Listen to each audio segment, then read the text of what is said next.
of capturing our democracy, so they can be deciding on, who gets elected, and they have a lot of power. So, but by tackling, this inequality, making sure that they do not have much power as they currently have, of course, then we're also going to grow our democracy, as well as fighting poverty, which is actually a huge thing in Kenya, in Africa, and across most other countries in the world. You mentioned something about a commitment to reducing inequality. I believe in your circles it's called CRI. Is that an index? Is it measurable? Is it something that people can actually say, you have a commitment to reducing inequality, or is it just a statement? Maybe you can break down to us, what is CRI? What does it measure? Good question. So the CRI is actually the Commitment to Reducing Inequality Index.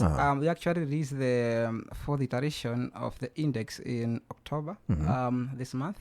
No, not this month, this year. Yeah. That is. So the Commitment to Reducing Inequality Index actually a multidimensional index that ranks. So we have about 161 governments currently in this index. So it ranks governments' policy action across public services. We look at education, healthcare, as well as social protection. Then we look at progressive taxation. And then we also look at progressive labor rights, because we believe that without working on these three broad themes or these three broad areas, there's no way that we are going to improve the living standards of the vast majority of people out there. So the index is really a tool to measure what governments out there are doing as far as improving the living standards of the vast majority of global citizens, including here in Kenya, is concerned. So that's what this index really looks at.